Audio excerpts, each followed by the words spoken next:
What's up, everybody? Welcome to Tuck Rule Takes episode 192. Liam, this is the Joe Milton, Harold Landry episode of Tuck Rule Takes 19 and 2. Joe Milton was number 19. Now I get what you've been doing. There it is. You haven't got that the last 3 weeks. You've just been saying because I thought players. No. I thought you were taking players' numbers and adding them up together. I didn't know you were really just putting the numbers. Math teacher. I was gonna say, okay. First of all, episode 192 of Tuck Rule Takes. Gang's all here. I'm Mike. Liam's here. Al is the one I need to address right now. But stop thinking everything through a math teacher, seriously. Intellectual. This is how the common people think. The common people don't do an math intellectual in their free group. time. Exactly. Yeah, because the last 3 episodes, have you just been doing the math? Like, he's about he's like 4 numbers off on that one, 10 numbers off. I've genuinely been trying to figure out how he comes up with these numbers. I'm like, wait, these don't add up. And then I was like, now finally, it just friggin' clicked in my head. And I was like, oh my gosh. This might be the first time I'm saying you're probably too smart for your own good. You have to take an IQ test, and if you surpass a certain level on the IQ test, we have to kick you off the show. He's got to be gone. He's got to be gone. You can't be too smart. No, see, I don't know. Do you think Al, is he smart, or does he just know things? No, he just knows numbers. It's like Gronk. Gronk's a fucking idiot, but apparently he's really good at memorization and numbers. And I would imagine Al's the same way. I've literally said this for years. There are 3 things that I know well. Math, any form of teaching middle school math, sports statistics, and general sports. Is it only middle school math? Middle school, I could do algebra 1, but that's probably the farthest I could go. Because and then coaching baseball. Those are the 3 things that I'm confident in as far as knowing. Everything else is it's still a work in progress. So when you coach baseball, you the Moneyball approach, you Brad Pitt, you lean back in the chair, you're what's your on-base percentage? And all these kids are I think I'm feeling 4. They're I'm feeling social studies. You're yeah, but can you get on base? What's your whip? Oh my gosh. It is crazy how you have to teach so much in America's greatest pastime. I know we're a football podcast, but yeah. Well, that's because it sucks, Al. Maybe if you were playing or coaching football, the kids would know. Liam, I got a question for you. Did you play lacrosse in high school? Fucking right, I did. Oh, of course you did. He looks like a lacrosse player. Because you probably picked up a bat, didn't know what to do with it, and you're let me go hit people. I can hit people with a stick. Yep. Fun fact, I've never played baseball. Not backyard, not that softball. Explains so it much. shows. Because so much. It sucks. You know what I also haven't played? Cricket, because it blows. Cricket I'll give you. Not the same as baseball. Cricket, the same thing. There's a lot of with a bat-like structure. Admittedly, I know nothing about cricket, so it could be. Well, I mean, you know what they say? They become lacrosse players because they failed at baseball. And that's not it at all. They didn't even try. You're going to say because they failed at cricket? No. It's that's not the same. You become a lacrosse player so you can wear a penny everywhere, have flowy hair, and actually be You know what else they in say, a sport that has contracts. What's that? You know what else they say? Those who can't do, teach. True. And those who can't teach gym and baseball. Yep. Well, that's why I don't teach gym. I had a friend I had a friend of mine that taught gym for years. Respect him. Great kid. Great guy. I hope you should. I would hate to teach gym. Now that I think about it, I don't think that would be fun. I think I would have fun. When I was at private school my first 3 years before I got into the public school system, I taught it's PE. Like your origin story? I taught PE for 2 years. So there was a 2-year stretch in my second and third year of private school where I taught middle school math, and I also taught phys ed from pre-kindergarten to 8th grade because that's what the school was at the time. Looking back on it, I hated teaching gym. I hated it. I wanted to give it an honest try, and there was an opportunity for me to do it. But then when I did it, it was the rules were never fair. The teams were never fair. The games were terrible, blah, blah, blah. And there would be so many times where I would just call them out and be you guys are babies. Just stop complaining and play the game. The kids? Play. The kids, yes. You can't call the kids babies. You're their teacher. You can say you're acting like babies. You can say you know how many kids you probably scarred? They're probably living life right now, and they're afraid to get up to the plate because they're like, Coach Al Nahigian called me a baby. He called me a pussy. No, I didn't call. No, I didn't say the second thing. Let's get the Hmm, facts straight. But guess what? If you don't not want what to I heard. try, well, guess what? You get misinformation like always, bud. Um, When I talk to the kids, they tell me otherwise. why are you talking to little kids? I was That's about to weird. say. They're That's adults that now. They're adult. Why do you think they're little kids? because they were in literally elementary and middle school, and it's been like 2, 3 years. So most of them, the oldest they would be, are going into their sophomore year of high school, Mike. See, I told you So I'm not good at math. Told you what not is good at up with math. you? It all comes back Mm, to math, which you it know never you're not should. supposed to be around children after that urinating on the playground incident. Yeah, that's Mike. That's a little odd. Do you want to know why that would never be me? I can't pee if I'm even close to anybody. I don't know. It's some sort of trauma from when I was a kid. I can't wait to finally unpack that. But I cannot pee if anyone is talking to me, if I'm around anybody, even if I'm drunk. I could get rip roaring, piss drunk, Liam on a Saturday afternoon drunk. And I cannot pee if someone says my name, talks to me, or is in the vicinity. I don't know what it is. Same with pooping. Hmm, I go on that's vacations. weird. I don't poop for 2 to 3 days. I'm I was backed pissing up. next to my CEO the other day. I kind of leaned over the stall. I was like, "Nice I thought cock." you He said was like, CO. I thought "Thanks." you said CO. Yeah, Um, all right. So yeah, enough nonsense. We're talking about kids and dodgeball and pissing on playgrounds. This is Tuck Rule Takes episode 192. As always, thank you to Coach Guy Sports and Sports Spider. Coach Guy, you hear me? I say it every week. The OGs, Al, got us together. Go check out CoachGuySports.com. Bunch of sports stuff on there, as well as Sports Spider. That's Sports Spider with a Y in Spider.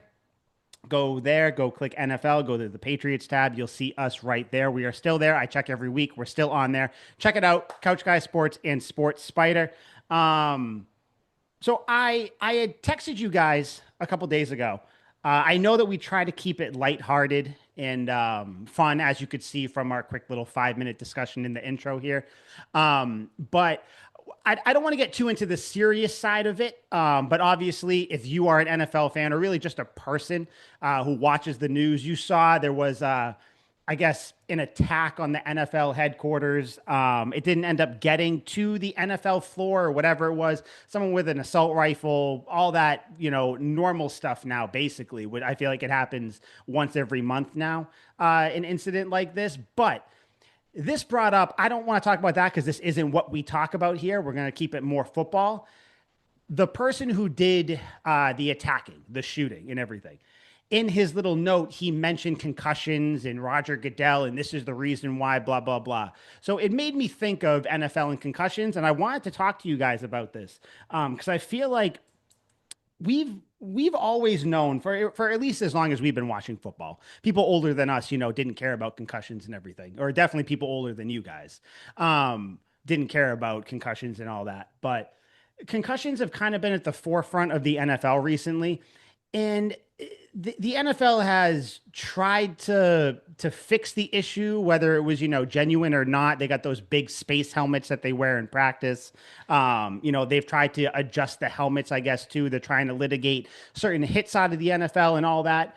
But I wanted to ask you guys and propose the question: do you think that there is a way?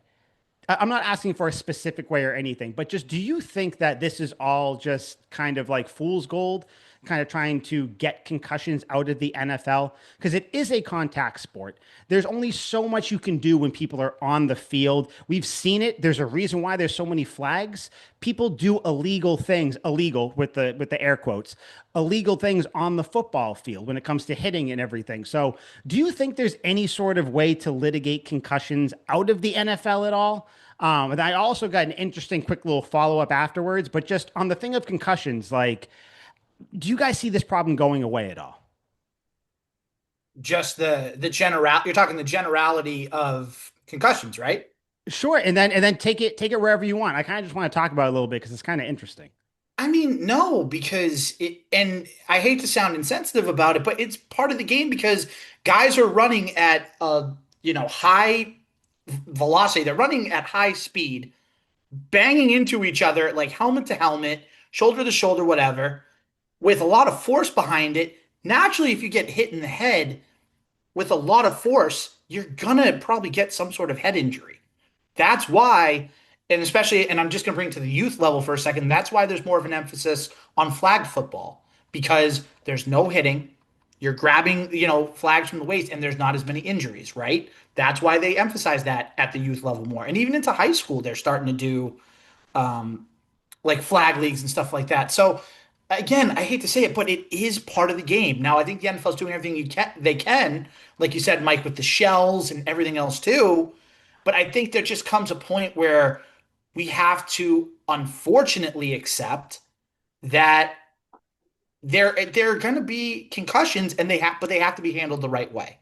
That's the thing. If you don't handle it well, like look at Drake May last year. I think after it was the Jets game, right? He had a concussion and then they worked really hard, took care of it. I think he was out there either the next game or the game after. Yep, the But next game didn't miss a game. right, but they did it and they did it correctly. They went through the steps and everything else. For guys like Tua, who we talk about all the time, one more concussion and he's probably going to be done forever. So you really got to make sure that when you're evaluating a concussion, you have to evaluate it right. And you have to make sure that the player is going to benefit not only in the short term of their NFL career, but in the long term of their life, even after the NFL. Yeah, I mean, with the Tua thing, and Liam, I want to toss it to you. Like, and you brought up the Drake May thing as well, where it was like, they did the right steps and all that, but then you look at the Tua situation, it's like, how much faith do we have in the NFL that they're really doing the correct steps? You know what I mean? Because it's all like no one knows for sure. So I guess it's kind of an unanswerable question, but it's like it's tough to say that the NFL is doing all they can, which opens a whole new door because what is all they can do? But it all seems so kind of performative. It seems disingenuous, especially when, like you brought up, Al, Tua, if he gets one more hit, he could die. The NFL should step in at this point, but obviously they're not going to because it is still a big moneymaker. So, Liam, kind of pass it to you, just the whole thing on concussions, and like, do you think the NFL actually cares about it? Or like, is it really just, it's a company, it's a money making business. Like shit happens. Like Al said, it's a contact sport. I think you asked the number one question. What can they do? I think they care to the extent where it's ruining their brand because there's a whole group of people that don't want their kids to play football because of concussions. And then there's a whole group of diehard fans who love the NFL who don't want to see the game dumbed down. We grew up and we've been watching football for 20 some odd years, and we used to see Brandon Merriweather lay someone out over the middle, and you don't see that anymore. And that's a Brian part of the game that Dawkins. Brian Dawkins, those hits are gone. If you do that, you're going to be fined remarkably. Brandon Merriweather was actually kind of the segue into that era. He was fined all the friggin' time. James Harrison would be another one. Um, so there, the NFL gets it from a bunch of different sides there. And then I look at how the players must feel, how Tua clearly feels.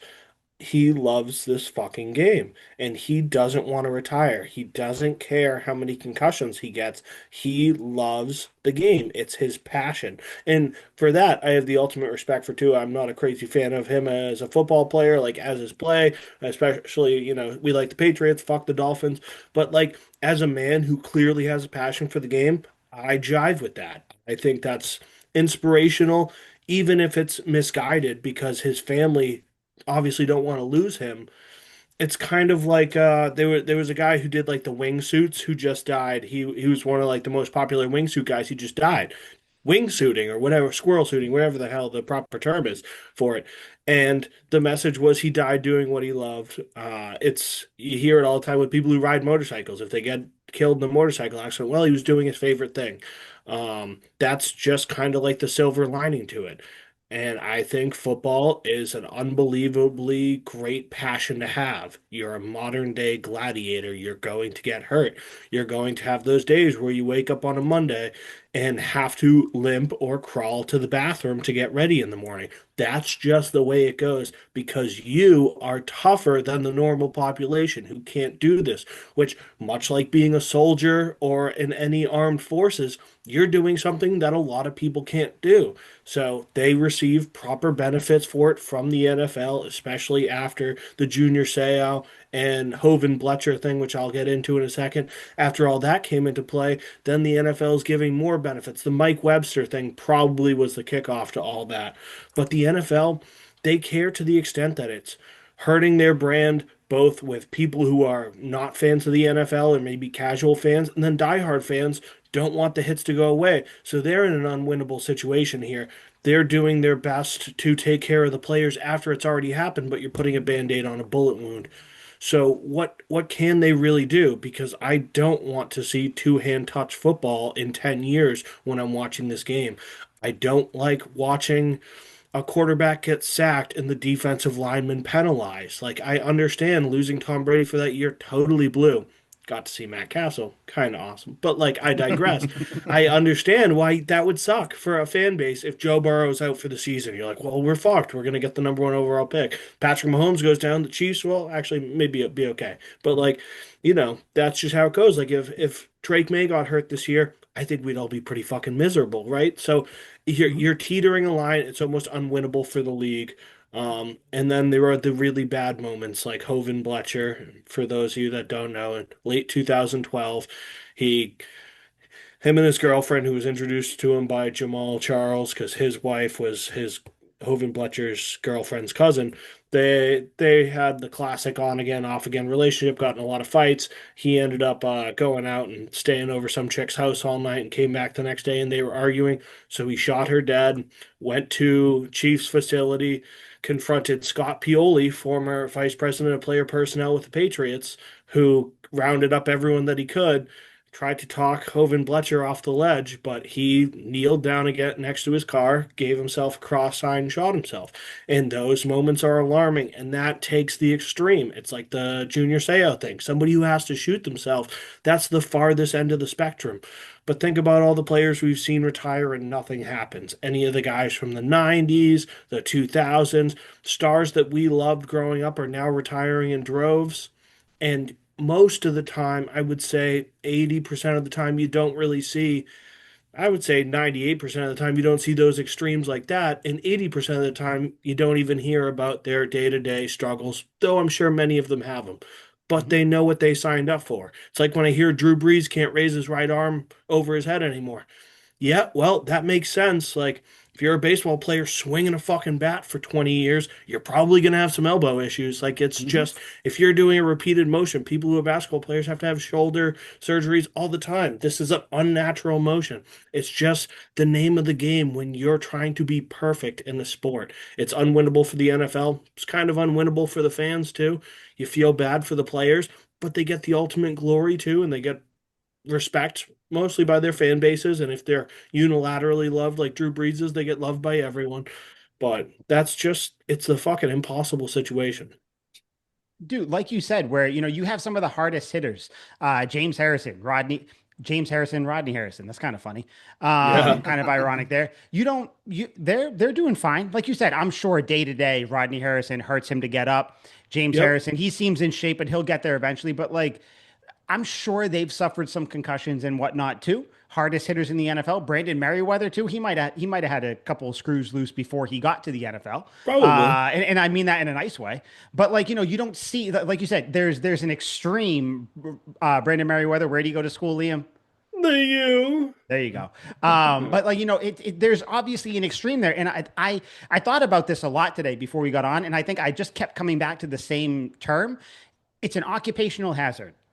Like when you're a police officer, you know that you may get shot at. You may Yeah. your life is going to be in peril. The squirrel suit guy. When you jump out of that plane or jump off that building or jump off that mountain, whatever they're jumping off, the hazard of the occupation. So I think it kind of goes back to when I brought up to when I asked you guys and you guys like there's no answer for it, where what could the Yeah. NFL do? I think all they can do is learn as much as they can and give as much information as possible. That's all you can do. And as lame as it sounds, they get paid and compensated fairly for putting their life on the line. Now they They do are, after it all got yes, big. Yep. certainly, yeah. Well, yeah, and that's how anything works. If Mhm. the leagues make a ton of money, the players make a ton of money, but they are creating generational wealth for themselves. Kirk Cousins' kids, grandkids, and grandkids will not have to work ever again because of his multiple $100 million deals and that horrible fucking sports clips commercial that he did in the middle of that quarterback thing that I God. thought was absolutely despicable. That was terrible. But that's the price you pay. If you are an underwater welder, you go down absurd feats and distance underwater where the pressure could crush your bones like dust. And they Mhm. get paid very, very well for that. And they work a couple weeks and then they have a couple months off. And then they get a couple weeks down underwater and a couple months off. If you work on an oil rig, that thing could explode and you get flung 100 feet off this platform into shark infested water. But they get paid 500K a year because they're putting their life on the line. That is the name of the game in these absurd professions that only few people can do. Yeah. Fucking how it goes. Money Benefits. sucks. It's not the end all be all, but it certainly gets people to do things that have to be done. Yeah, and it's not just like the actual like compensation you get for doing it. It's afterwards, and that's what I meant when I said now that it got bigger. When I meant it got bigger, I mean like the issue, the problem of concussions due to NFL Yeah. got under the spotlight. So the NFL had to, because at the time, years and years ago, the after league, after your career benefits were not great. But now the NFL has, it could always be better, but they've done what they can to get better there. I Yeah. think that's all you can do. You can do that. You just kind of put the info out there where it's like, hey, Yeah. this is the research we've done with concussions. This is what could happen if you play. Like, it is up to you as a parent. It is up to you if you want your kids to play or not. And then Al goes to what you said, back to like the youths. You got to teach them Mhm. how to play. Now you can try to get it out where like, you guys brought up Tom Brady, where it's like you can't hit him low, but then you can't hit him too high. So it's like Yeah. it might be like the NFL is trying to overcompensate, but then you understand it too. It's one of those situations, one of those debates where I don't think there's an answer for No. at all, because there's nothing that could happen, which is where my follow up and kind of the last thing I want to talk about with this is like, do you guys think, because in the movies where like they're set in the future or whatever, it's like, oh yeah, NFL, they talk about it as this like barbaric sport that's no longer around. Do you guys see a world that might not be in our lifetime, but maybe in our kids' lifetimes, for instance, where the NFL is either completely nixed or it turns into, Al, like you said, basically just flag football, just contact flag football for the most part. Because I can see a world where the NFL as we know it, helmets, pads, tackling, everything doesn't exist anymore. But I wanted to know what you guys thought about that. If you could see a world where the NFL is drastically different 20 years from now I'll or answer more, but this one something like quick. that. In short, no, absolutely not. As long as sports like rugby are still around, that are Mm, probably always going to be around because they've been around for 200 some odd years, 300 some odd years, it's not going anywhere. And then like you still have like hockey and stuff too. I know hockey's a little Yeah. different, but still it's going to be around for, forever. So I would no, argue hockey hits are worse. They're going like 20 miles an hour. I know. And Yeah, hockey is worse. You just don't hear it because, and this isn't a shot at any other sport, but just hockey players tend to be the toughest out of like the big four sports. So you don't hear about all the Yeah. injuries they have until Unless that like dude after gets the his season. throat cut by the skate. That one was brutal. That's what happened. And then the quick fix for the NHL, they put thing neck protectors The on the guard. goalies. Boom. Now again, you don't with like actual players, they got cages on now too and all that. But yeah, I just think some of these sports you can't you can't get rid of the violence, which I mean, we're gonna start talking about the Patriots in a second. Violence is something that's being preached down in Foxboro. So Yeah. like you That's what we you want. cannot get the violence out of the sport. So I think it's just an occupational thing. I think the only way the sport goes out or is forced to change is if parents and adults stop telling their kids to go do it. Because when you're a kid, if you get steered away from the NFL, steered away from football, you're not going to go back to it. Odds are, or like at least those numbers are going to like significantly drop for kids and youths who play football. So we'll see. But yeah, I just thought it was an interesting thing. Any final thoughts on this before we move on? Gotta. no, I think you hit the nail on the head. Yeah. All right. Let's get to a little bit more fun stuff. Christian Wilkins is kissing people. Yeah, just wanted to bring that Heyo. up real quick. Wanted to get you guys' opinion. We talked about Christian Wilkins last week. Patriots could maybe get him. He's a good guy, productive guy, just signed a big contract. What's going on? Came out like I think a couple like it came out one day and it was the thing he was doing was going around tickling his teammates, which I thought was hilarious. Just like a giant defensive lineman running around, I'm gonna tickle you, a tickle monster, all that stuff. That's hilarious to me. But then it came out hours later where what he was actually doing is he was kissing a teammate. I don't know if it was multiple teammates. The thing I saw was just like a teammate on the forehead. The teammate didn't like it, told him to stop, and Christian Wilkins proceeded to continue to try to kiss the guy on the forehead. My quick thought: this is hilarious to me. Listen, football inherently little gay, Yeah, little gay.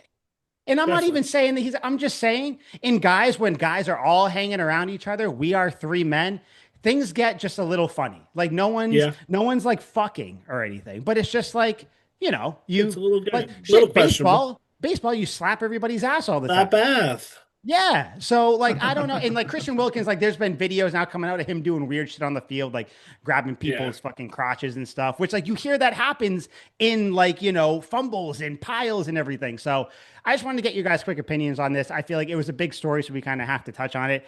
I think it's funny. I think the Raiders are fucking crazy if that's even a reason they got rid of him.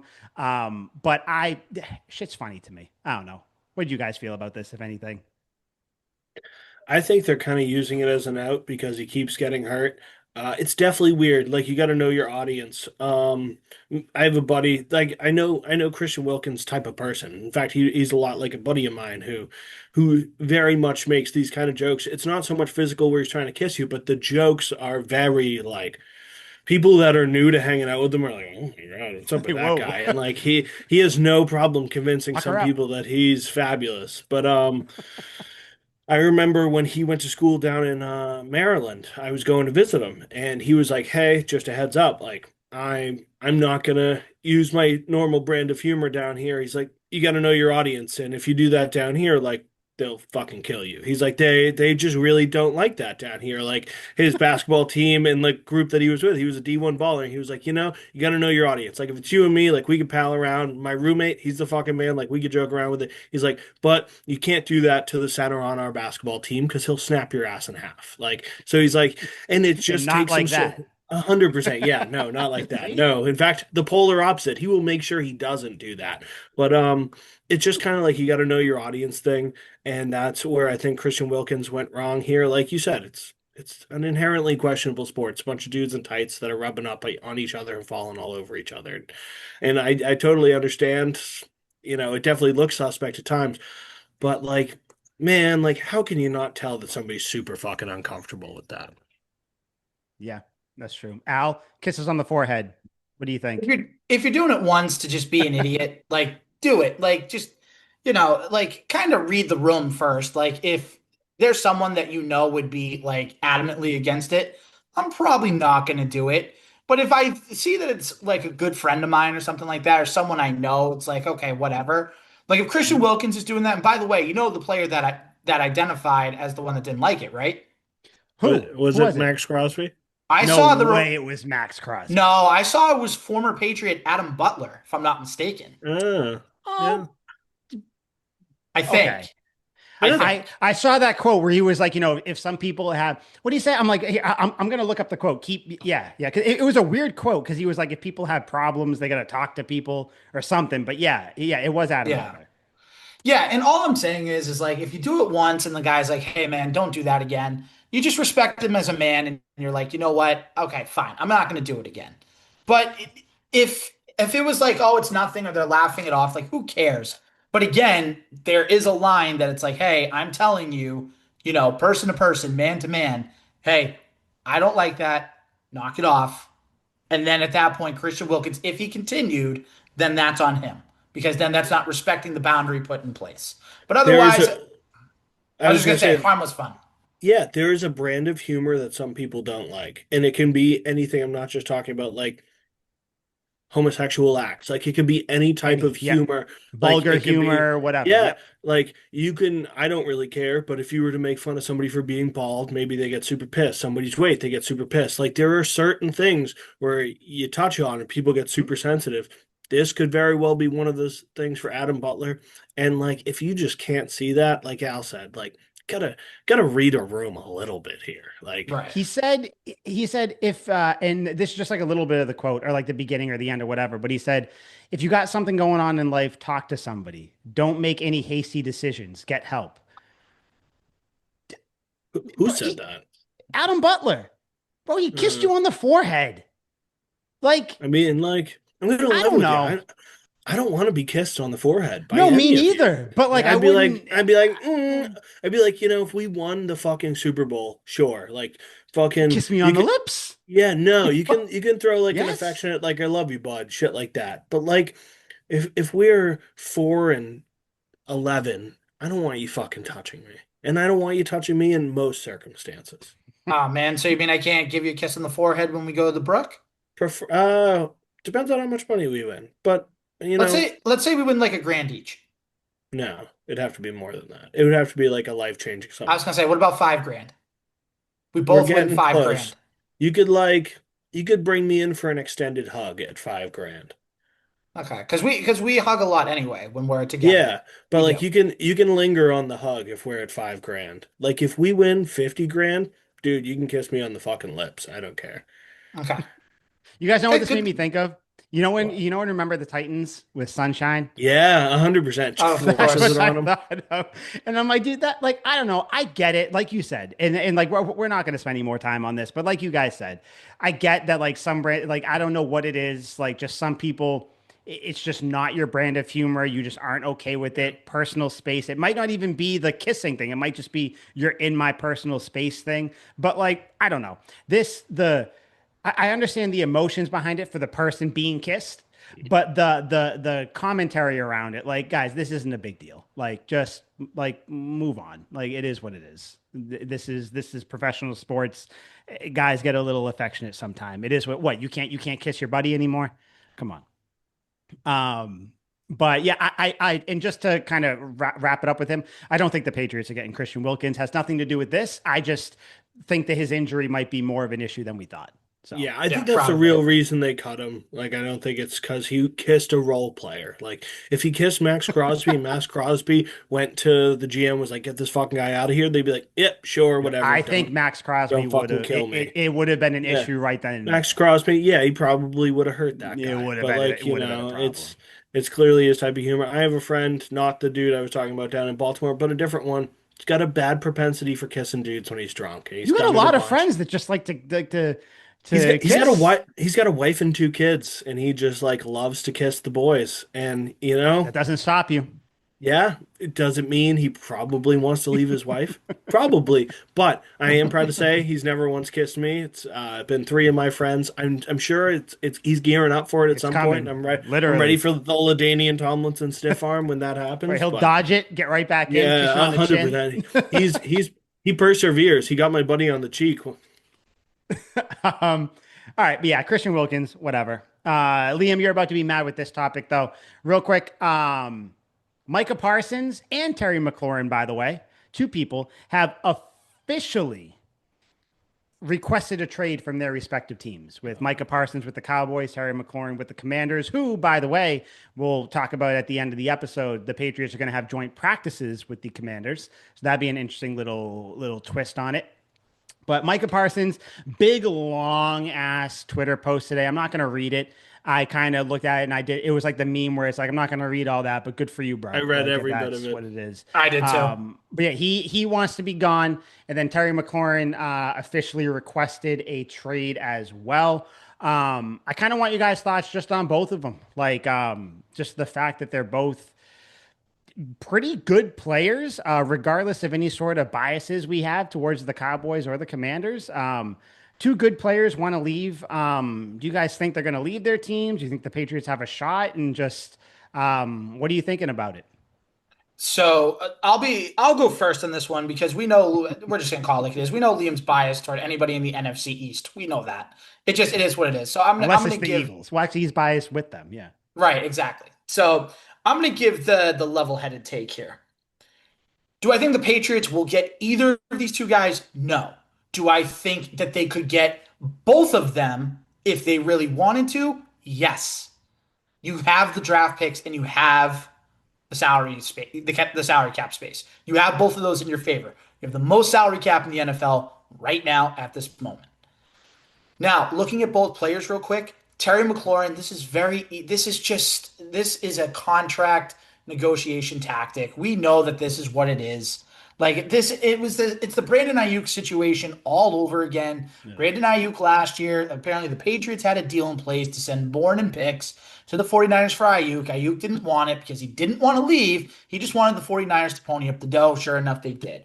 McLaurin, I see this being the same thing because actually I had it up on Twitter. It was Terry McLaurin odds for his next team, according to DraftKings.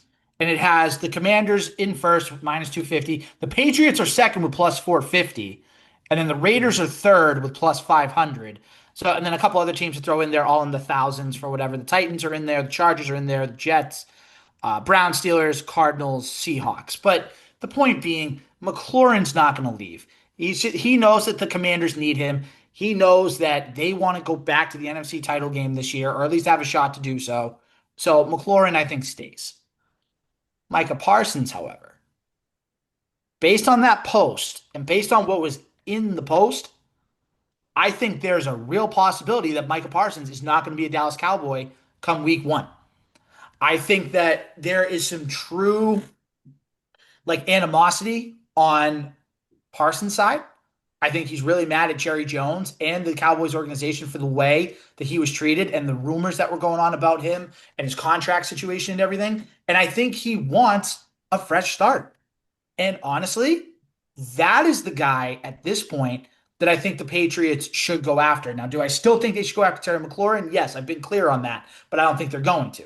So if you want to keep making that defense as good as it can be, why not call up the Cowboys and say, hey guys, listen, we just gave you your quarterback potentially of the future, Liam's former best friend, Joe Milton. So guess what? You kind of owe us one. You have a player that is disgruntled in Micah Parsons. We can pay him and we can give you some picks. You want an offensive player? All right. We'll give you Kendrick Bourne. If you really want to get crazy, we'll give you one of the young receivers in Polk or Baker, whoever you want. We'll give you like 3 to 4 picks, whatever it is. You can get that deal done if you really want to. But the question is, will Mike Vrabel, Robert Kraft, Elliott Wolf, and everybody else in that Patriots organization want to get the deal done? And that's where I have skepticism. I really do. Let me intervene real quick before Liam gets in. I agree that McLaurin is probably using it for negotiation tactics. It makes sense. He might still get dealt just because the Commanders might just move on from him. It would make sense. This is last year. You don't want to lose him at the end of the year for no reason. So if they think that there is no way to build the bridge again, maybe they'll get rid of him. With Micah Parsons, though, what it comes down to for both of them is what you'd have to give up. I think for Micah Parsons, you're giving up at least 2 first-round picks. And that, for me, for a rebuilding team, which the Patriots technically still are, I guess, really every team is a rebuilding team because you're still trying to rebuild from the previous season, unless you're like the Super Bowl winners. But for a team that is trying to get as much talent as they can, young talent, to kind of build for the next 10 to 15 years, I don't want to give up 2 first-round picks for Micah Parsons. I like Micah Parsons. I think he's very good. He's a 4-time Pro Bowler, 3-time All-Pro. He's played in the league 4 years, 52.5 sacks or something like that. He is a very good football player. But I don't want to give up what it's going to take to get him. I don't care about the contract. You have the money, all that fun stuff. So I kind of lean with you, Al, where I don't think they're going to end up with either one of them. Because I think that Micah Parsons might actually sit out. Because I think he is just stubborn enough to do so. And I think Jerry Jones is definitely stubborn enough to not pay him to try to prove some sort of point or whatever, unless he gets pressure from the team because CD Lamb posted, God, just pay the guy, basically. So maybe Jerry Jones sees that and does pay him. But either way, I don't think that Micah Parsons goes this year. And I think Terry McLaurin probably gets a deal done, or at least is like, we'll work on it in the offseason, whatever. And maybe he does leave, but I don't think it's this year. I don't think the Patriots are getting either one of them. I know people are saying you got to make the call, but you can't force a trade. And I do also think that you shouldn't be giving up a ton of stuff to get these people. So that's where I stand. But Liam, we kind of talked about McLaurin last week. So if you want to just touch on him where, it's official, he requested a trade, whatever. But the Micah Parsons thing is new. So I'm eager to hear your thoughts on that. So how do you feel about this? I got nothing to say on the McLaurin thing because I think Al fucking nailed it. Like I think I have nothing He else did. to add on that because I think Al nailed it. Like I do Thank you. think it's probably a contract ploy, and I'm sure it'll probably work because if the Redskins let him go, that'd be the dumbest thing I've ever heard. But as for Micah Parsons, like, Commanders. huh? You said Redskins. Come on, man. It's been Yeah, like 3 years. yeah. I meant He's always going to be yeah, like that. no. It's just like As for Twitter and Micah X. I'll always Parsons, call it like, Twitter. exactly. I love that Jerry Jones is still alive. I hope he lives forever. This guy is just unbelievable at destroying a franchise. If I had a beer or a fine glass of liquor right now, I would raise it to Jerry. Live long and prosper. I very much appreciate you being around, Jerry, because he's just, I don't know if he's senile or if he's, it's actually his fucking stupidity. He is so remarkably dumb. And I don't think Micah Parsons is really that good. Let me preface with that. But for the dude who's basically your only defensive line player now that you've let Demarcus Lawrence go to Seattle, and that's fine because he wasn't very good either. Um, I You just don't think any Cowboys players are good. No, well they're just not. Like he the stats are fairly unremarkable. He's not generationally, he's like an above average outside linebacker and more power to him. But and Above he's gonna end up average. yeah, he is. He's gonna end up going to the Eagles and it's gonna suck. But for Jerry to get on that press conference that he was doing with his son earlier this offseason and talk about how you know, injuries have been the huge part of why we haven't got a deal done with Micah Parsons and stuff like that. Like it's business. You can't really take that personally. That's kind of how the league goes. But just the way he said it and airing that out to the public is the most un-Bill Belichick thing ever, and that's why it usually doesn't work. Like he just came off like an asshole, which is incredible. I'm sitting at home with popcorn and gin, like this is incredible. But like you don't fucking do that. And Micah Parsons, who has his own podcast, clearly an outspoken dude and has no problem speaking his mind about anything from the Cowboys' most recent draft picks and his thoughts on them to the management of the Cowboys to his own personal life, his own desires for his career. He will talk about it all. And at some point, do you just bite the bullet and go, this will probably hurt our brand more than it'll help our brand? But Jerry doesn't think like that because he's absolutely delusional. And every year he talks about Super Bowls like they've won it the last 3 years and they haven't been anywhere close. They're an absolutely abysmal, despicable fucking franchise. And as much as I love Jerry Jones to live forever, I hate him as well. I think he's a crotchety, rickety old fuck who has, absolutely no Rickety. value. What a word. Yeah, no value except for making the Eagles, better every single year just because he gives us a 2 game speed bump on our way to the Super Bowl. It's fucking Us. magical. Al, did you But catch that? He said they give us. You yeah, you you I caught know. that. Him Philly is the us to Royal him. Okay, us cool. with a I'm U. so Royal I'm us. so Yeah. like Yeah, I'm just whatever with it at this point. but It's like it's expected. like it just tone deaf on Jerry's part, and I would imagine his son's probably a little more aware, even though he's the spawn of Satan. I would imagine he has to understand that this is a terrible look, but when your father's the overlord with ultimate power, there's literally nothing you can do. And as long as Jerry Jones is around, this team will never do anything well. So Micah Parsons is going to go to the Eagles and he's going to be shitty, and I'm going to be miserable.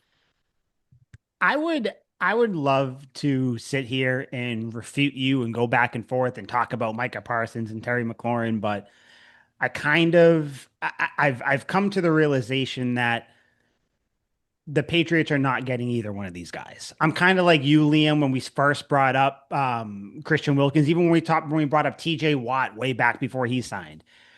It's just not going to happen. And I don't think it's going to be on the fault of the Patriots not checking in, because I guess the report is teams are calling on both of these guys, but their respective teams are going, no, we are not trading them, whatever. So I think it is going to take, a massive incident, a massive blow up. Maybe if one of these players do actually hold out, which I think Micah Parsons would be the one to, maybe we'll talk about the Patriots getting them.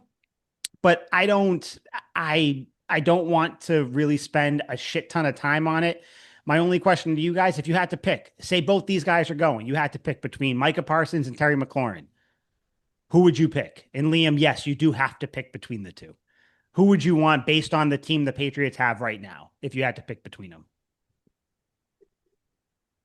Terry McLaurin, obviously. Yeah. I'm going McLaurin too. I mean, the Patriots did so much defensively in free agency. And I feel like, yeah, you got Diggs, but a lot of the offensive pieces are new pieces that you got in the draft. So why not go get the veteran wide receiver? And then you would have McLaurin and Diggs and Pop Douglas and Kyle Williams. Kayshon Boutte's your fifth. Kendrick Bourne's your sixth. I mean, that just makes you that much more talented. So let me read you off Micah Parsons' stats, because they're really not that fucking good. So he's got his first year, 13 sacks. Second year, 13 and a half sacks. So bad. Third year, 14 sacks. Fourth year, 12 sacks. He's consistently between 12 and 14 sacks. That's not that fucking good. Like, in the grand scheme of things, that's not that fucking good. What's your definition of good? How many sacks should a player of that caliber have in a season? 15 to 20, like TJ Watt and JJ Watt, and the generationally good defensive lineman. So he's close. He's very close. I'm saying he's above average. Right. So it doesn't. An average defensive lineman should get 5 to 10. Like Dietrich Wise has got consistently 5 to 8. He's average. So you still don't want an above average football player, though, that Not this fucking guy. I'm not paying him all this money to get me fucking 12 sacks. Are you kidding me? Trayvon Walker, who sucks and was the first overall pick a couple of years ago, he's had back-to-back 10-sack seasons. No one cares because he's really not that good. Let me just ask you this real quick. Remember Matthew Judon? He was here, right? What was his highest productive season in New England? Was it 15, 16? Let's find out. Are you looking up? Find out. Yeah, I unless you have it. I want to say like 11 and a half. That's what I would say. I don't think he had a ton. He had one season in 2022, where he had 15 and a half sacks. Yeah. One season. You said Parsons had between 12 and 14 sacks. Yeah. For how many years? 4. Besides Judon's 1 year that I just mentioned, 15 and a half sacks. Want to know how many other years he's had in his career between 12 and 14? Well, he basically missed most of his last season in New England. So but even still, once. And that was his first season in New England. He was above average, dude. We sucked. It was cool. Right, but still, we would go nuts about Matt Judon whenever he made a big play. We all loved Matt Judon when he was here. Micah Parsons, if he puts up similar numbers, we're going to have him here too. If Micah Parsons was on any other team besides the Cowboys, you would be a little more reasonable to have him here.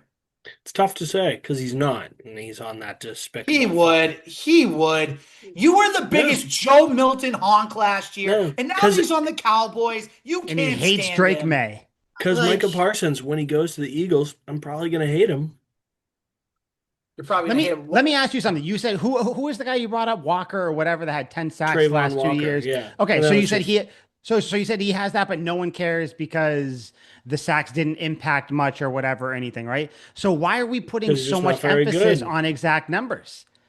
Micah Parsons had between 12 to 14 sacks on a bad team where the Cowboys offense couldn't get off the field, couldn't Trayvon put up a Walker's on ton the of points. Jags. It doesn't get much worse Yeah, than the and I'm just saying, Jags. and he's put up 10, and those numbers don't really matter. So looking at strictly sacks, like, I mean, we talk about between Barmore and Milton Mitchell this year, where it's like, I mean, Milton Williams, where it's like, who's going to have the most stats? It doesn't matter. They'll cause a ruckus, all that stuff.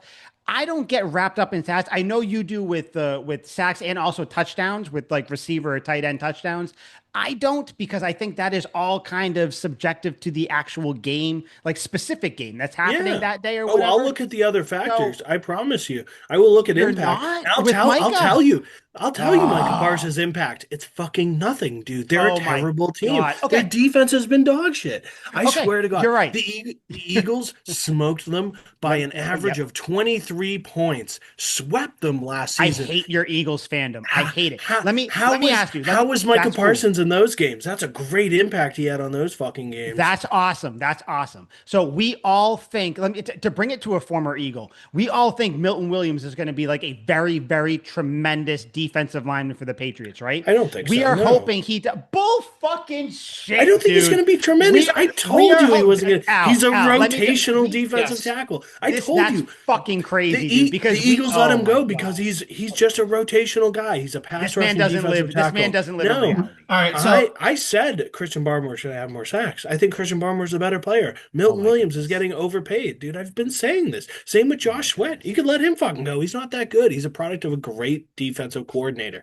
much like Micah Parsons, product Oh of my Dan God. Quinn, who's an incredible defensive mind. Dan Liam, Quinn. if the Patriots had a chance to get TJ Watt, would you want them to get him? Not really. He's broken, but like it would be sick. Like at least How about he how will about give you 20 sacks in a healthy season. how about Miles Garrett? Just obviously, fucking obviously. Okay, so Micah Parsons, a lot of people group him with those pass rushers. A lot of people are fucking stupid. Oh my God, Mike, you can have That's him. I'm the- not. he's not even in the there's same realm. He may be TJ Watt because he's hurt all the time, and now like the last 4 games of last season, TJ Watt didn't record a single stat, didn't even record an assisted tackle. So yeah, maybe you could lower him down to Micah Parsons level because he's been kind of dog shit.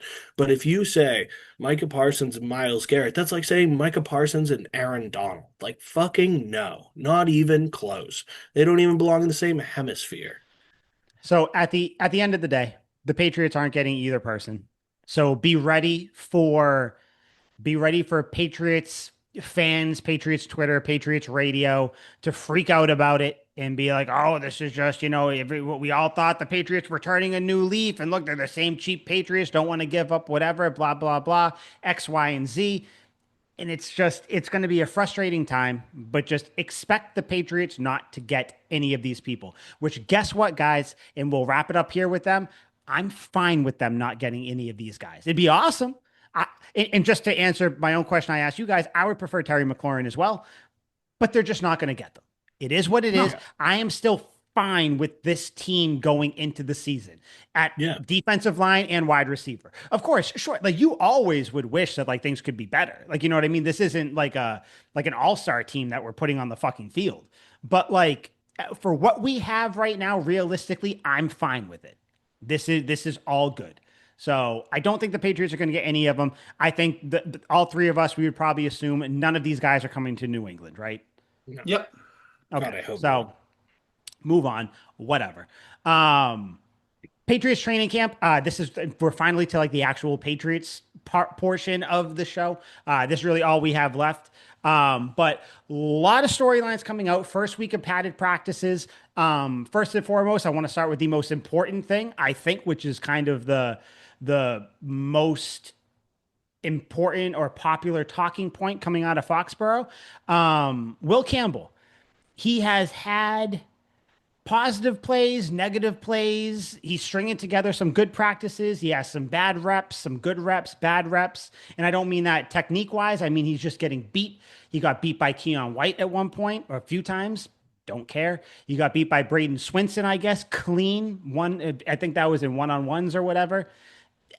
Just Will Campbell, he's showing that he is a rookie and he's learning, but he is still having a ton of good plays as well, especially in the run game. Um, I just wanted to get your guys' opinion. Will Campbell, there's a lot of fucking sky is falling about him. Real quick for me, and I think you guys know where I'm going with it. I don't fucking care. He's a rookie. He's learning the position. David Andrews said on 98.5, he's like, the kid is fucking learning to play left tackle in the NFL. Morgan Moses said that as well. Like, I'm not going to freak out over him getting beat here and there because he's also winning against Keon White and Braden Swinson and whoever else you want to put him out there against. I don't give a shit about his arms. He's getting beat inside sometimes. Guess what? That's his weakness coming out of college. So that's what he has to work on. So like I don't understand. Everyone's freaking out about it. How do you guys feel? Concern level, has it gone up at all about him, or are you guys still pumped about Will Campbell? Let me take this quick because I have to bounce after this. But Mhm. no, not particularly. Like this has been the criticism, the short arm guy. I don't actually think that's a problem, but he's not making a tremendous jump. LSU is about as prestige of a school as you can get, and now he's going to the pros. Are there going to be learning curves? Yeah. He was not a generational offensive line prospect. This is not Orlando Pace the Pancake Man coming in from Ohio State. This is not Jonathan Ogden first overall pick slam dunk generational tackle. This is a regular old good country strong offensive tackle that's going to have to learn the true physicality and brunt of the NFL. I'm not too worried about it. I hope he gets beat. That's kind of the fucking point. Like, you lose, so you come back better. George Foreman getting knocked to the canvas, not getting back up, and then coming back to fight when he's 40 years old and winning a belt. Like, that's the point of the whole thing. You're supposed to fail. So I'm not worried about it at all. I want him to struggle. I want him to, even this season, go against the worst that the league has to offer. I don't have the schedule in front of me, but just offhand, assuming Trey Hendrickson's on the Bengals, he'll be going against guys like Trey Hendrickson, Joey Bosa, Max TJ Crosby, week Watt, one. Max Crosby, Phillips, who's on the Miles Garrett. yeah, Phillips, who's on the Dolphins, who went to the U. Yep. So he's going to be going against studs. That's a fucking Dietrich point. Wise against the with joint practices. Yeah, he's going to be going against Yeah, people. well, I said the best, but You got hey, you I got to gotta get out of bounce, here. so yeah, All right. See been you, a bud. See you pleasure, later, buddy. guys. Wish me luck. Adios. Later. Get the Eagles fan out of here. Yeah, for the love of God. Thank God. Fucking nuts. Fucking nuts. Jesus. Hey, I wanted to bring up real quick now that I have so the Patriots are doing their scrimmage tonight. Like that's kind of the thing. I don't care about a lot of it, but I thought this was important. The captains that were named in the scrimmage. I think that's kind of important. Yeah, I didn't saw I that. wanted to throw them out to you just to kind of let them know. So for the blue team, Drake Maye, Christian Yep. Ellis, and Jalen Hawkins. And for the Hawkins white is a little team, surprising, isn't it? I Little was bit. I was surprised there. And for the white team, zero surprises here. Hunter Henry, Jabril Yep. Peppers, and Brendan Schooler. You So can maybe say Peppers, not because just because of the stuff that happened yep, last year. That's the only yep. reason. Other than that, no, it's not that surprising. So let me ask you, how many you think the Patriots going to have? What, 5 captains? How many captains do you think they'll have this year? They'll have I 4 know or there's 5, no I like think. limit. So 4 or 5. So let I me think tell so. you, out of Drake Maye, Christian Ellis, Jalen Hawkins, Hunter Henry, Jabril Peppers, and Brendan Schooler, how many of those do you think are seriously in the running to be captains this year, though? 3 definitive locks. My 3 definitive locks are Drake May, Hunter Henry, and Brendan Schooler. Those are the 3 definites. Easy. I love it. No doubt about it. Jabril Peppers, and I know I've been kind of tiptoeing around this a little bit the past couple episodes. He can be a captain. He proved last year he was a captain. Mhm. So if Mike Vrabel and the whole staff is looking to look past that stuff, I think Jabril Peppers does end up being a captain. And then I think, and I rethought about this. I don't think Christian Gonzalez is going to be a captain this year because I He's not think vocal enough. exactly, and I think he needs to stay on the field and be productive for another whole season Mhm. for hopefully a winning organization. So I don't think Gonzalez is going to be. And then on the offensive line, I mean Morgan Moses might have a chance, but yeah, just to go back to it, just to recircle it, May, Henry, Schooler. Those are your 3 definitives. Christian Ellis, I think, has an outside shot. Like I said, Jalen Hawkins is surprising. Surprised. That I one like it though. I do too. I would not have expected that. Yeah, I think Hunter Henry, like I think he is out of all of them. I think Hunter Henry is a lock. Um, Drake May, I would love to see. Um, I think that one might not be as much of a lock as we think. Brendan Schooler, I think he probably should be. Yeah, I mean, you know how I feel about Morgan Moses. Um, yeah, I don't know. I don't know who else. I think it's gonna be interesting. I don't think Jabril Peppers is gonna get it. Just kind of for what you said. I think he's more of maybe your on-field captain, but I just don't see him being a captain. Um, Right. yeah, I I'll don't know. tell you. It's gonna be interesting though to see who No, gets there.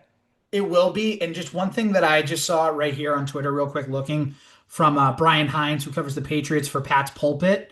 Mhm. So the wide receivers that are working with Drake May tonight on the blue team are as follows: Stephon Diggs, Kyle Williams, Efton Chisholm, Kendrick Bourne, John Giles. Notice how he's getting a lot of work with Diggs, which we expected. Hey, we got a visitor. And then, Yeah, he keep well, there's thunder and lightning right now, so he's freaking out. Look at him over there. yeah, If you're not watching, you're listening. My cat Gus is freaking out. my cat is literally in the chair next to me. He does this Yeah. weird thing, and then we'll get back to the receivers real quick. He does this weird thing now where he sits atop the TV and like sits on the stand and gets right in the way. What an asshole. It's That's a so cat annoying. thing to do. It's just It an asshole is. thing to do. Yep. It is. Yep. So yeah, so back to the receivers. I mean, Stephon Diggs, they keep building the chemistry. I like the fact that Kyle Williams, the rookie, the third round rookie, is getting a ton Mm, of reps with Drake May. I love love that. it. Afton Yep. Chisholm too. And honestly, you know what? People, I don't know if you heard this, Mike, but people were saying that Kendrick Bourne could be on the bubble to make this team. Hmm. I don't see it unless something weird happened with like a trade. You know what I'm saying? Like, because think Yeah. about it. He had his best season in the Josh McDaniels offense in 2021. So Hmm. why would they take that away when a lot of the concepts are probably similar? There are probably some things that are changed, but like a lot of the play calling, a lot of the, protections, whatever, like they're probably similar. So why would you get rid of somebody that knows that offense? I don't know, unless Kendrick Bourne just doesn't know it as much as we think he does. I don't know. That's just stuff that I No, think about I a think little he's bit. in. I think Bourne's in. I think the most interesting thing there that you said, Kyle Williams obviously making the team. Stephon Diggs, we don't even need to talk about him. I think Efton Chisholm, the fact that he is on Drake May's side, I think that's one of the things where Vrabel or whoever, the Patriots coaching staff is like, hey, show us why you should make the team. Right. Because I So, think that Vrabel likes Chisholm. I watched the mic'd up thing that had him and that was basically all Vrabel that the Patriots posted today. mhm. You could tell he likes Efton Chisholm. So I hope he makes the team, and I hope this is kind of like a pre-audition for it.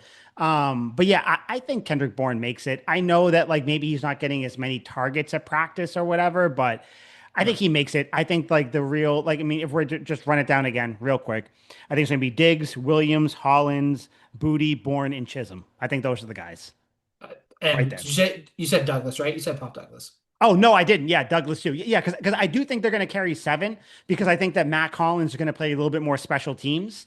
Not Right. like Matthew Slater, like strictly, but I do think that Matt Collins is going to be kind of an important part of the offense, which I wanted to bring up too. But just real quick, any final thoughts on Will Campbell at all? Like, are No, you? I'm No, good. you're not worried, right? No. Yeah. I'm not worried. I saw Felger and Maz saying, like, how do you not have him having to, like, win his spot or whatever? You know why? Because he's the fucking starter. That's why. Yeah, Like, let's just let move let's on from wait. it. Let's at least wait until the Commanders preseason game before we start shitting on Will Campbell's life. Let's wait. Yeah, no, that's going to be interesting to see the joint practices. I'm excited for that. But Matt Collins, though, since we were talking about the receivers, Matt Collins is back immediately. He started practicing with Drake May in the starters. Well, not practicing because it was a walkthrough, but he was with May, Diggs, Pop Douglas, Williams, those type of guys. So I wanted to Mhm. ask you about Matt Collins, and I'm going to pull up his stats now while you respond to it. But how big of a role do you think Matt Collins is going to have? Because I'm looking at his stats here. His yards last year, he had 378. 251 the year before. 690 was his big year with the Raiders, which was the Josh McDaniels year over there. Mhm. But other than that, he hasn't eclipsed 230 in the prior 4 years before that. So how big of a role do you think he's going to have? Is it going to be closer to the 690 or closer to like the 350 realm? I feel like it would be closer to the 350, and here's why. I think to start, he's going to be in, kind of like the starting like personnels and everything. He'll be in the starting drive, starting lineup, whatever you want to call it, right? I think he's going to be in there to start, but then I think he's going to be there essentially to be like a mentor to those young receivers because I think once Kyle Williams hits the field, I think he's going to be getting a lot more reps with Drake May. And then obviously Pop Douglas is going to be on the field a bunch. Stephon Diggs is going to be on the field a bunch. Kendrick Bourne's going to get his reps. Afton Chisholm, you keep saying it, and I'm, believing it more and more. I think he's going to get his reps in the field, and I think eventually they're going to overtake Mac Hollins. Because what did Mac Hollins sign for in the offseason? He only signed like a 2-year deal, didn't he? Let me look it up. I'm pretty sure, yeah, it was either a 1 or a 2 year deal because I know, like it was one of those things where it was like, oh, he's going to be here for a little bit. Yeah, he signed a 2 year, $8.4 million deal. So Yeah. So like, nothing crazy. hmm, so if if Mac Hollins has a like first year where he's just mentoring, the Patriots might even get bold and say after the first year, you know what, we have our young nucleus in place. We still have Steph Diggs. Like, thanks, Mac Hollins, but we don't need you. That would not surprise me either. That'd be a good sign, I think, if they do that, because that would I mean know. that Kyle Williams showed up, Pop Douglas is performing, and Stephon Diggs is healthy. I think that'd be a good thing if that happens. Right. But I don't know. Like just that kind of intrigued me, the Mac Hollins thing. So he's a big guy though, well over 6 feet. So yeah, I think it'll be interesting to see. I think he'll have like one or two big games where I mean like he catches a touchdown, maybe two or something like Right. that. And has But like I six, think he seven has to. receptions, something like that. Yeah. Yeah. Yeah. And he's also a veteran guy. So if someone goes down, say Diggs gets nicked here and there or whatever, you can plug him in for a game or two. Like he can play. He is a good receiver, you know. But Right. yeah, that's something fun to watch. Another big thing, which I think is more important or more interesting than the Will Campbell stuff, Jared Wilson, center out of Georgia. Well, Mhm. I say center, but he hasn't been practicing really as a center. Coming out of college, his whole thing was versatility. He can play the guard positions, but he also plays center as well. He seems to be the left guard, and he seems to be doing well, like very well. So, my question to you, I guess, like, how do you feel about two rookies being on the left side and Will Campbell and Jared Wilson? And are you let down that he's not the center, or is it just kind of like wherever, get in where you fit in? I think it's just getting wherever you fit in because I think if you can build that continuity on the left side and Campbell and Wilson are good together, you're protecting a second year quarterback. So Hmm. now you can build together for the next couple of years. It's like, okay, those are your building blocks on the left side. Then on the right side, Onwenu's going to take care of the right side in the run game. So then all you really need for young guys is a center and a right tackle. And I know a lot of people have been saying this guy's been a bust, but best case scenario, Mike, if Cole Strange ever figured it out, you put him, I know, and you put him in at left guard and he could handle it, then you just need a right tackle. Which, by the way, I think a lot of people are saying that the seventh rounder from Missouri there, Marcus Bryant, I think a lot of Hmm. people are saying that he's been having a solid camp too. So Yep. so I mean, the pieces can be put into place. It's just a matter of how are they going to respond. But I think that left side, they're going to make their mistakes.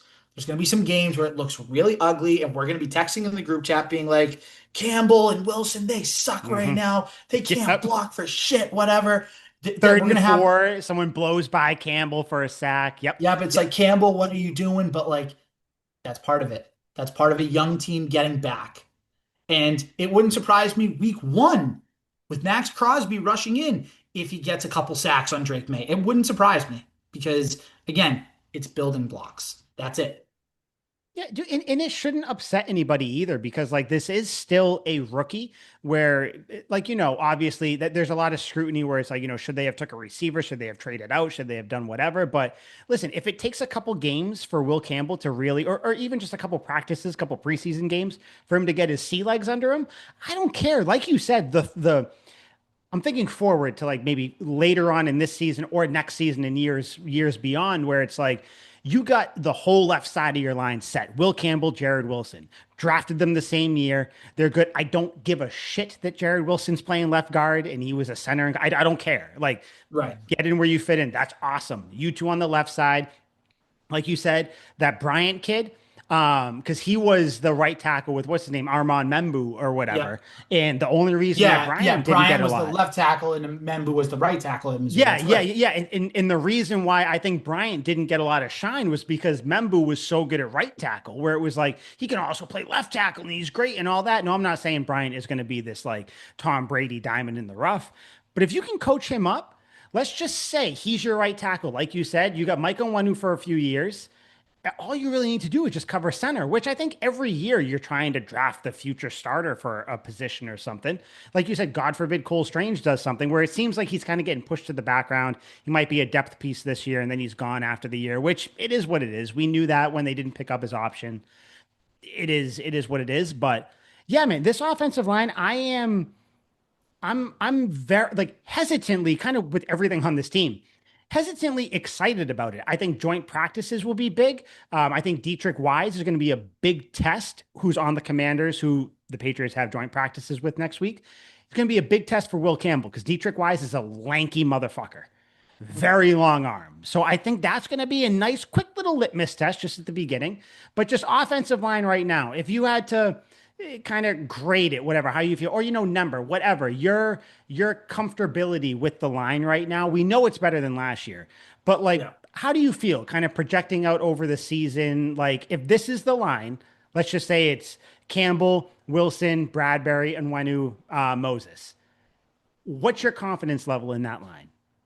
Well, I mean, what was the confidence level in 2024? It was like a what, a 1 out of 10, if that. Buddy, it was like a 1 out of 100. So I'm going to be cautious because we haven't seen them in a game. And I'm going to say right now it's about a 6 out of 10. So it's not terrible. It's not failing, but there's not enough to be like, okay, we're definitely at 7, definitely at 8. It's training camp. It's training camp, it's walkthroughs. You're going half speed until you put the pads on and stuff like that. And even when, former Tuck Rule takes guest Maddie Burnett and I went to training camp on Tuesday, like there wasn't a lot of I don't want to say there wasn't a lot of contact because there was, but there just wasn't a lot of like plays where you were like, oh geez. I think there was 1 or 2 plays where it was a run play and the defense got to the running back pretty quickly. But other than that, it was like, okay, like Drake Maye has some time. Josh Dobbs has some time. So Yeah, I think I probably, I mean, I got to keep up my appearances as like the most optimistic one. So I'll go 6.5, but I think it's 6.5 with the potential to be like 7.5, maybe. oh, it Like, does, as the 100%. season goes on, I because think like even at 8, I think you can get up to an 8 if you play really well. it could be. And that's the thing with these practices, which is kind of like a broader scheme, kind of looking at it. They're not real games. And I think Andrew said it, Milton Williams said it. Basically, everybody has said it where it's like you're practicing technique at this point. Like you're not like winning or losing the rep isn't the most important thing, especially in one-on-ones, because you're trying to practice certain techniques. Like you got to think in real game situations, there's going to be play actions. There's going to be, okay, cool. Like McDaniels will say, oh, well, it seems like Max Crosby is kind of eating our line alive. Let's throw a tight end over there. Let's chip him with Stevenson or something. So like this isn't a real thing. So as long as the offensive line can look good, decent, average, good, playable, passable, whatever word you want to use, just not bad. I'm How about fine. functional? I was gonna say, how about Just functional? dude, that's all we're looking for. Like just a functional line that can block. That's all I'm worried about. And I think that's what this camp has done. I think this Patriots training camp has been very interesting because in past years it's been, oh, the defense has won almost every day. Now it seems like the offense will win a few plays, the defense wins a few plays, the offense, defense, like they go back and forth a little bit. And I think that's the sign of a good team. So I'm getting happier and more excited about this season. Drake Maye, by the way, hasn't thrown a pick all training camp, which is awesome. That was a big thing. People coming into the year, can he keep the turnovers down? A lot of them weren't his fault last year, but whatever. Drake Maye has had, some whatever accuracy issues here and here, certain days, whatever. Overall, Drake Maye, because you're on Twitter, kind of the same amount that I am for the most part, generally speaking. So you've seen how Drake May's been. If you're listening to this, you obviously pay attention to the Patriots, so you guys all know how Drake Maye has been. Al, how do you feel about Drake Maye? Are there any concerns? There's one glaring one. I think it's the fumbled snaps. But other than that, like how are you feeling about Drake Maye? Are you ready to be like, yeah, we're doing the year two leap? Or are there any reservations where you're like, bah, bah, bah, bah, bah, bah? I think there's always going to be a reservation, right? You're always going to have a little bit of hesitancy to be like, okay, because for us, look at Mac Jones. It's the perfect Ugh. example. Mac Jones was a Pro Bowler in 2021. We were all like, yep, Mac's the guy. He's going to be our quarterback the next 10 years. And then in 2022, he took a big step back.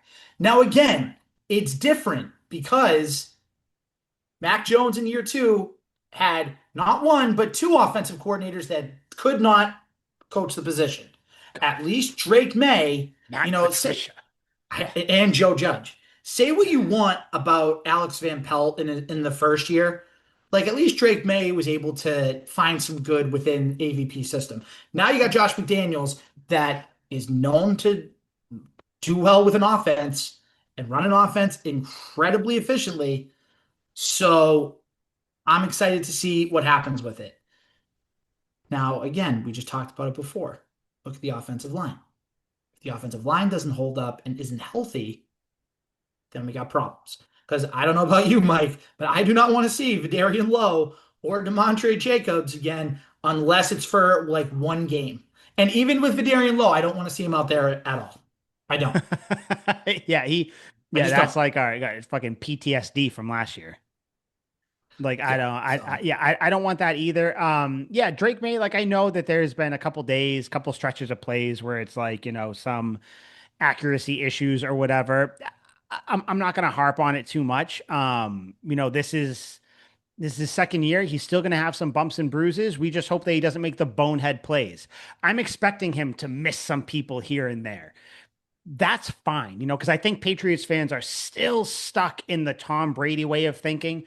where slightly open receiver, you always hit him. That's not realistic. That is not the NFL. Even think of whoever you think the best quarterback is right now, they miss guys. So it's like you can't think. I think Patriots fans still got to come out of that way of thinking. But no, I'm pumped. I'm ready for Drake May to play. Him and Diggs are building up chemistry. Him and Pop Douglas seem to be having some really, really good chemistry, which I'm excited about. Him and Booty, obviously, they're building on last year too.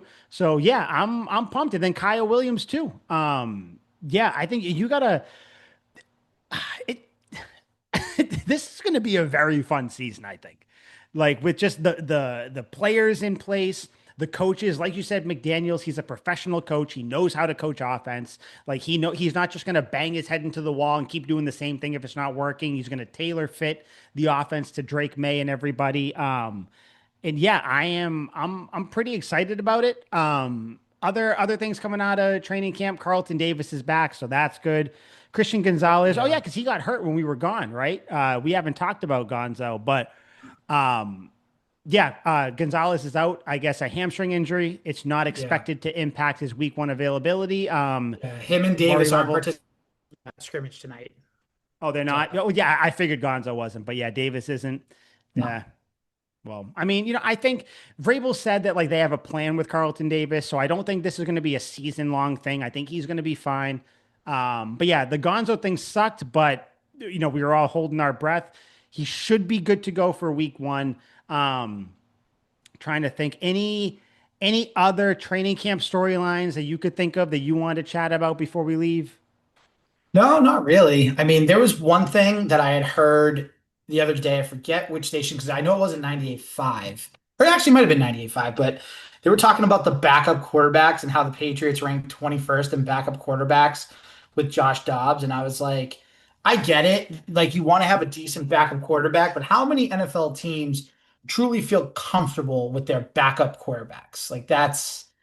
That was just to me like, all right, like let's hope that Drake May obviously plays for all 17 games this year, or plays for 16, Mhm. and then the last game he sits out because we have a playoff spot Hopefully. locked up. Yep. But just grasping at straws. But anyways, no, I think again the combined practices next week with the Commanders are going to be a Mhm. real telltale sign of where this team's going to be.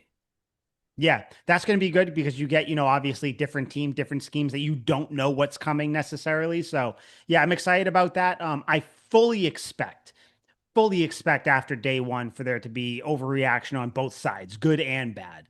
So, yeah, we'll see. I think it's going to be cool. I'm interested to see Jaden Daniels go against the defense. I know everybody's talking about, the Commanders defense going against this Patriots line and blah, blah, blah.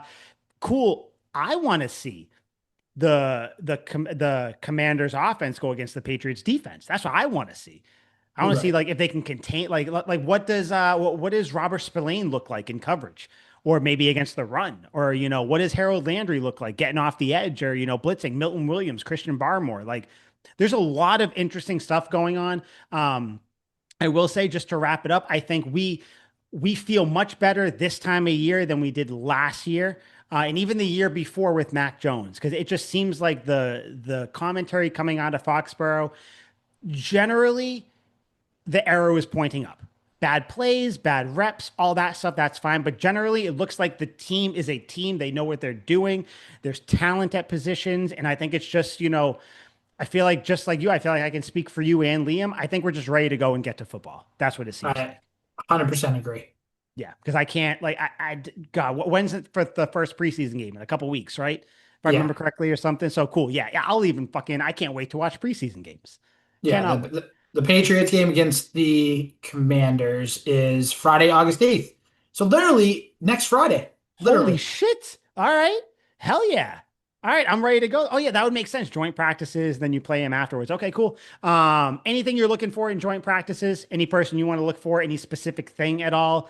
I don't even know how Yeah, you'd answer that, but Elliot Wolf going to the general manager for the Commanders and saying, "Hey, get Terry McLaurin over here. What's it gonna take?" dude, that'd be crazy. Terry McLaurin, like poetically, it all works. Like Terry McLaurin gets traded, I know, but just has it to like never cross the happens that field. way. It No, never happens. it won't.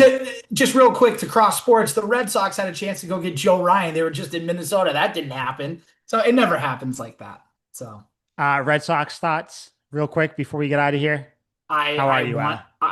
Al? I'm terrible, and I would love to, but I would go into a rant, and I don't Yeah, want to do that because yeah, that's true. so Neither do we I. can talk. We can talk off air about that, Yeah, because I don't. Yeah, it's just not good. Patriots, you got to have a good year. The field is please, wide open for you right now. Celtics are please, hurt. Bruins are rebuilding. Red Sox are doing God knows what. please, It's something time. good. Break May, save us. Oh So man, for yeah, oh, you have anything else before we get out of here? no, I'm good. Good to go.